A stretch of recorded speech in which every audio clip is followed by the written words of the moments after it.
In this video, we're going to be talking about drawing covalent compounds.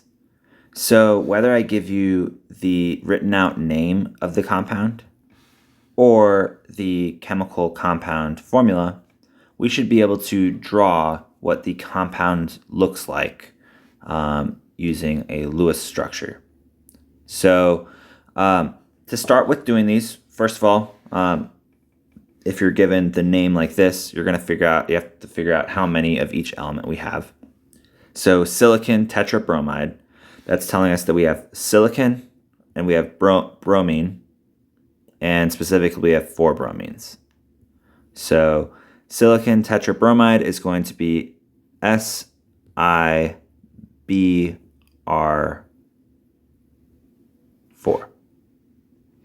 All right, so now we know that we have silicon and we have 4 bromines. What we're going to do is we're going to draw the Lewis dot structure for each of these elements. So I'm going to draw 1 silicon and 4 bromines. So I'm going to draw silicon, and recall that the Lewis dot structure, you're just going to find out what column it's in. Silicon's in the 4th column, so I'm going to draw 4 valence electrons. Bromine is in the 7th column, so I'm going to draw 7 valence electrons for the bromine. All right, silicon, I've got 1, 2, 3, 4 valence electrons around it.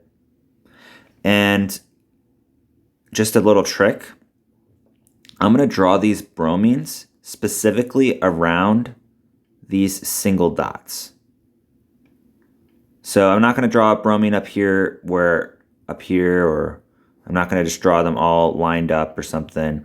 I'm going to draw them specifically around the dots, because all we're doing with drawing covalent compounds is we're just going to play a game of connect the dots. Draw the Lewis dot structure and then connect the dots. So I'll show you what I mean. So bromine has 7 valence electrons.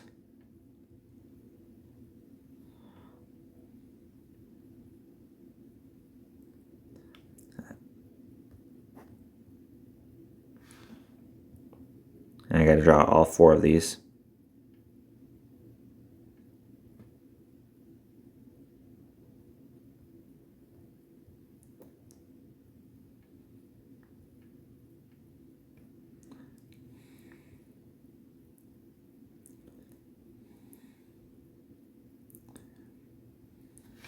All right, so I've got the bromines drawn, and I also specifically drew out the single dots in bromine. So bromine has 7 total valence electrons, so that means it has 3 groups of 2, and then 1 single dot on one of the sides. I specifically drew that single dot facing the silicon. You don't have to, but I'll show you why it's really helpful to do it that way. So all we're going to do, like I said, we're just going to play a game of connect the dots.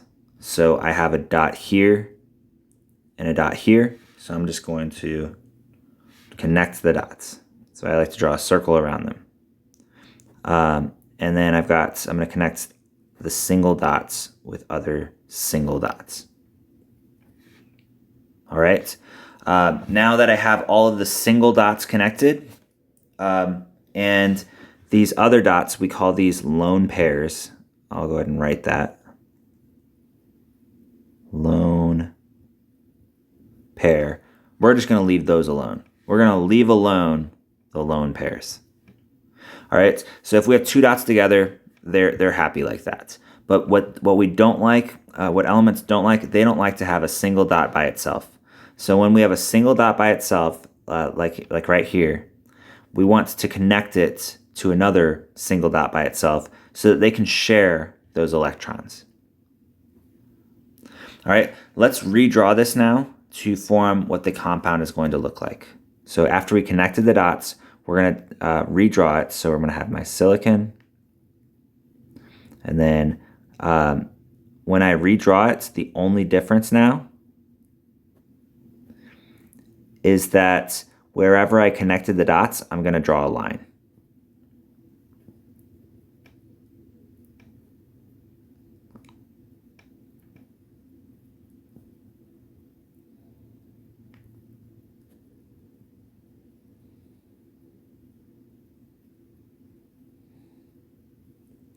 All right, and you might ask, do I have to draw all of these individual dots? That's a little bit tedious. And I agree that it's a little bit tedious, but it's important, so the answer is yes. All right, and the reason why is because it's going to be served to be very valuable when we're double checking our work. It's also technically what you need to do for your answer to actually be correct. I mean, people are going to know what you mean if you don't draw the dots, but that's wrong. So we don't want to be wrong. We want to be right. So here's why it's important. The purpose of forming these bonds is to get is that each element can get to 8 valence electrons. We talked about the importance of that. It's called the octet rule. Every element likes to have 8 valence electrons. And we also talked about in another video about the sharing of electrons and how these elements can work together to share electrons so that they can both get to 8 valence electrons. So bromine, let's count how many electrons this top bromine has around it. We have 2 electrons here, 4, 6, and 8. And you might wonder, why did I count that line as 2 electrons? Well, let's go back to over here and see why. Here I have 2 electrons. We notice that line is made up of 2 electrons. So they have this line represents 2 electrons, and these 2 electrons again are being shared. So that's the 2 electrons count for bromine's electrons, and then they also count as part of silicon's electrons. So this bromine right here has 2, 4, 6, 8 total electrons around it. This bromine right here also has 2, 4, 6, 8 electrons around it. And then we're going to keep counting. This one has 8. This one has 8. And then now let's count the silicon. We have 2 electrons from each of these bonds. So 2, 4, 6, 8. Silicon has 8 electrons. Once you go through and count each element and see that every element has 8 total valence electrons, that means you did everything right and you're ready to move on to the next problem. So this is our final answer for silicon tetrabromide. All right, next example. Feel free to pause the video and try to do this one on your own, but I'll walk you through it now if you want to watch or if you're already back from pausing. So nitrogen trihydride. This is also known as ammonia, but we haven't learned any other naming mechanisms, so we're going to go with what we know. Nitrogen trihydride is, we have nitrogen and we have hydrogen, and specifically we have 3 hydrogens. All right, NH3. We need to figure out how to draw that. So we're going to draw the Lewis dot structure for nitrogen, and then we're going to draw the Lewis dot structure for each for 3 hydrogens.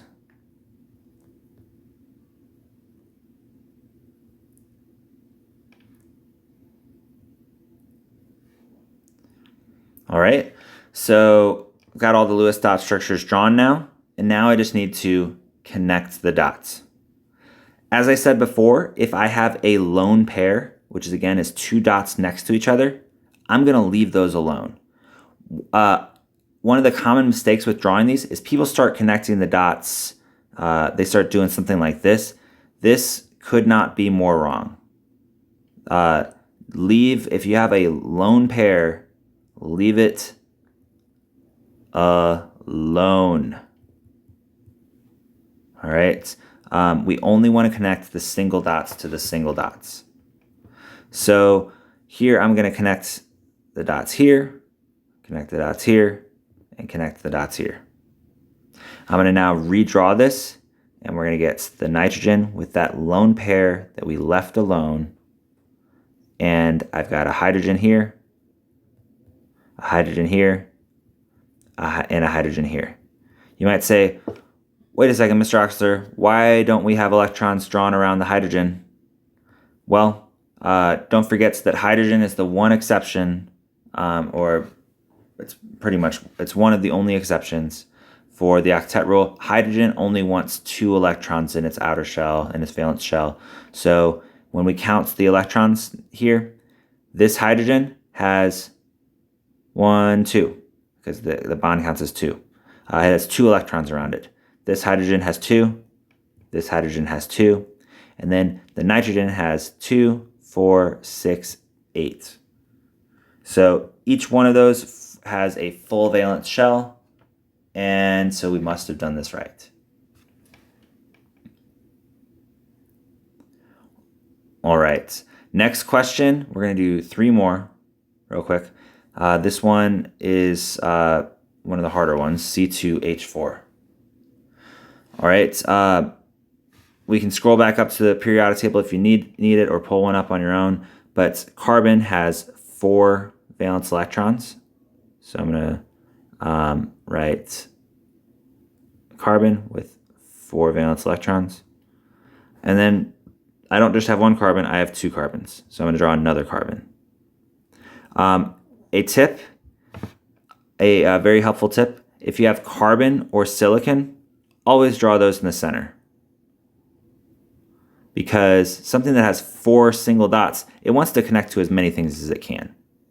So always draw carbon and silicon, always draw those in the center.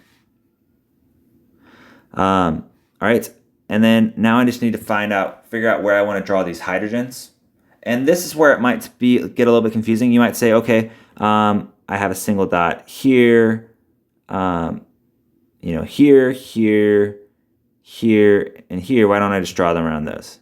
And we could try that. We could say a hydrogen right here, 2, 3, 4, and we connect the dots. And everything looks good from what we have right here. But we're forgetting about this whole other carbon. And remember, we said if we have a lone pair, if we have 2 electrons next to each other, we leave them alone. Well, we don't have any lone pairs. We have actually all single electrons by themselves. And those do not want to be left alone. They want to bond to something. So we must have done something wrong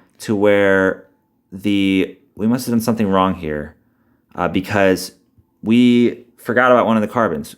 Everything needs to bond to something in this compound. We can't just have CH4 and then another C by itself. Both of the C's are connected to things.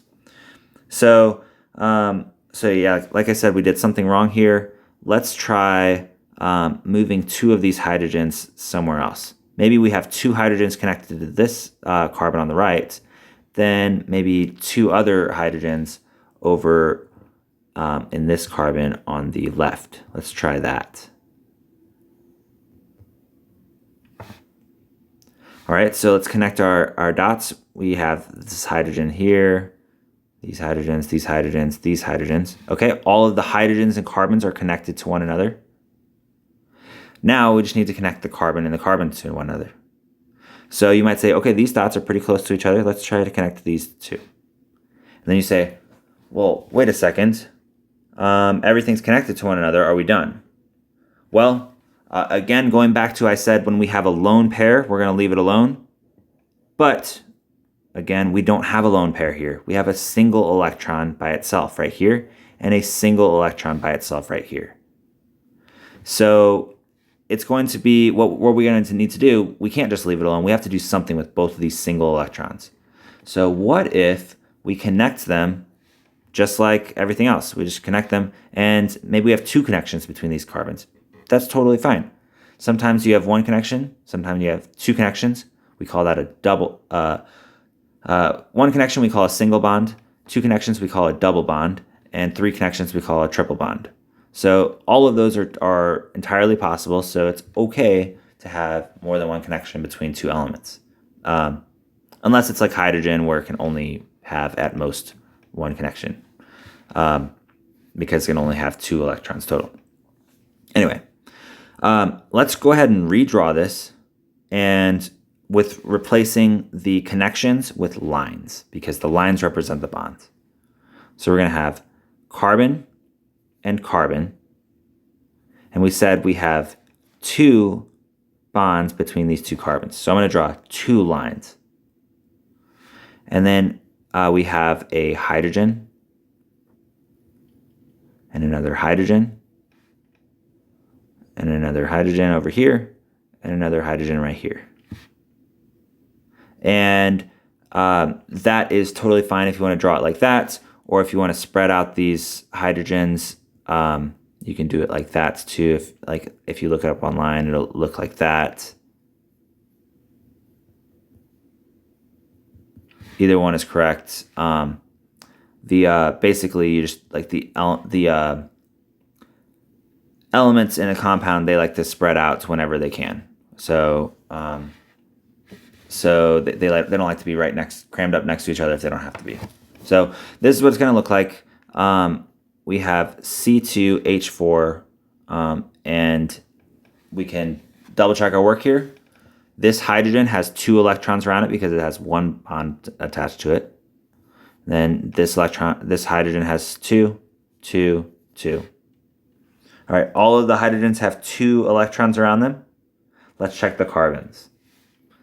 This carbon on the left has 2, 4, 6, 8 electrons around it. This carbon on the right has 2, 4, 6, 8 electrons around it. All right, so every element here has a full valence shell, so that means that we did this problem correctly. All right, couple other examples. Here's a very common example. This probably looks familiar. It's water, H2O. So let's draw each of these elements. So we've got a hydrogen, and we've got a hydrogen. We've got an oxygen. I'm gonna draw the oxygen up here. So I've got an oxygen, has 1, 2, 3, 4, 5, 6 valence electrons, and then I have 2 hydrogens. 2 hydrogens. So I have a hydrogen there, and I have a hydrogen here. I'm going to connect the single dots, and I'm going to leave the lone pairs alone. So leave those alone. Leave those alone. All right, and then I'm going to redraw this. So I've got my oxygen, and I have,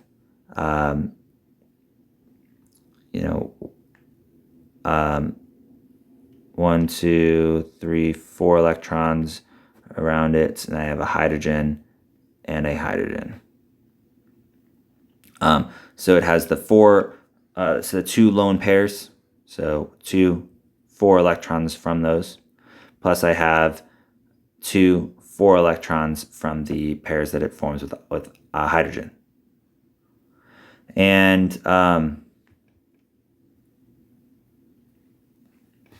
there we go. Water has this bent-shaped. We could talk more about that later on, but there's our Lewis structure for water. All right, so lastly, we've got, we could call this dinitrogen or diatomic nitrogen. Diatomic meaning di means 2, atomic means an atom, so an atom made of 2 things. Diatomic nitrogen. So I've got 2 nitrogens. I'm going to call this dinitrogen because I think that's the least confusing thing. Commonly, it's just called nitrogen because nitrogen never exists on its own, so we just make things really confusing and call it nitrogen. But this is, if you want to be really super correct with the naming, you could call it dinitrogen. So I've got nitrogen has 1, 2, 3, 4, 5 valence electrons. And then I have another nitrogen with, let's move this. I have another nitrogen right here that has 1, 2, 3, 4, 5 valence electrons. All right, all I'm going to do, again, I'm going to connect the dots. So I've got connection here, I've got a connection here, and I've got a connection here. So like I said before, once we get the one connection, we don't have to stop. If there's more connections to be made, we can make those connections. So I'm going to end up with nitrogen and my other nitrogen. Then I have 3 bonds between them. We call that a triple bond. And don't forget to draw in the lone pairs. And you'll always remember to draw those in if you double check your work. And we see that this nitrogen on the left has 2, 4, 6, 8 electrons around it. And then the nitrogen on the right has 2, 4, 6, 8 electrons around it. Both elements here have a full valence shell. They have completed an octet, so they are happy, and therefore we did that question right. So hopefully these were some helpful examples on how to draw chemical covalent compounds. And this connect the dot method works like 99% of the time. So at least for this level of chemistry, we're good with it. We should be good with it, with just using it. But I would say that the biggest mistakes are people, they start, these lone pairs, again, they like to be left alone. So don't try to steal an electron from a lone pair. They don't like that. Steal the electrons from the single electrons that are hanging out by themselves. That's my biggest tip. That's where people tend to mess up. So, and then people also just don't double check their work. You want to double check that every element has 8 electrons around it. Hopefully these are some helpful tips. Let me know if you have questions. Good luck.